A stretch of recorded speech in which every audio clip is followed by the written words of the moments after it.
Le soja, plante légumineuse originaire d'Asie orientale, connaît un essor en Côte d'Ivoire depuis le début des années 2000. Deux grandes régions de production, le Bafing et le Kabadougou.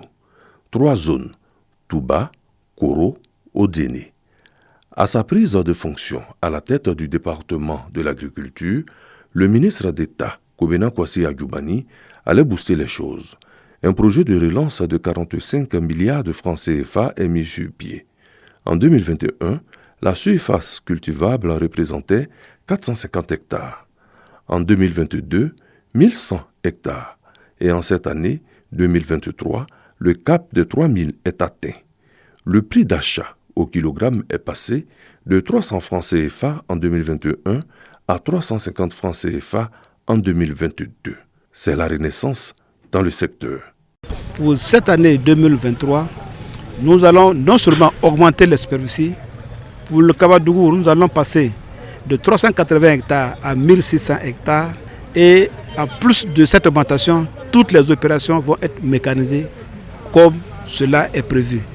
Nous allons lancer dès maintenant les opérations de défrichement, de sorte que d'ici fin avril, nous puissions finir avec toutes les opérations de défrichement pour commencer les labours. Chez le producteur, le changement est perceptible. Malgré la chute de la récolte, maintenant on s'attendait à une réponse plus meilleure, qu'on s'attendait au moins 2 tonnes par hectare, mais on a eu à peu près 1 tonne 500 par hectare. Bon, je dis que c'est un grand pas, comme c'est un nouveau projet, on vient de commencer. Au fur et à mesure, on va commencer à réparer les choses.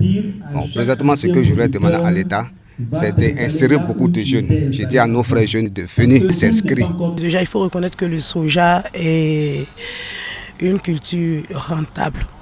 Et puis une culture favorable aussi pour notre climat, notre végétation ici. Donc le soja se produit bien, se comporte bien dans notre région. Dans son adresse à la nation, le président de la République Alassane Ouattara plaçait 2023 sous le signe de la jeunesse. Celles des zones rurales pourront compter sur le gouvernement. Les projets agricoles leur seront destinés. À l'agriculture, le projet soja attire déjà cette jeunesse du pays profond. Ce qu'ils ont fait l'année passée, ils ont pris l'argent pour nourrir la famille. Il y a des gens qui ont acheté les nouvelles motos. Donc je vois que vraiment c'est un peu intéressant. Si tu te débrouilles pour faire un peu, ça va, tu vas s'en sortir. Chez nous là-bas, il y a des gens qui ont pu récolter cette année. Bon, j'ai vu les intérêts. Il y a 2 qui ont payé moto, 2 qui ont construit dedans. Je voulais m'engager dedans cette année. Le corps préfectoral est là pour veiller au grain. Il y va de la responsabilité de l'État. Les parents du Bafing, quand le chef de l'État est venu en 2015, une de leurs préoccupations fortes, de l'annonce forte, était que le projet soja revienne dans le Bafing. Le chef de l'État fait suite immédiatement. Donc il est question de mettre en place une ferme sémencière de 500 hectares au finish, qui sera irriguée, qui va donc permettre de donner des plans améliorés certainement à tous nos producteurs du Bafing. Le ministre d'État nous a instruit de suivre vraiment ces travaux. En 2022, la production totale de soja a atteint les 500 tonnes.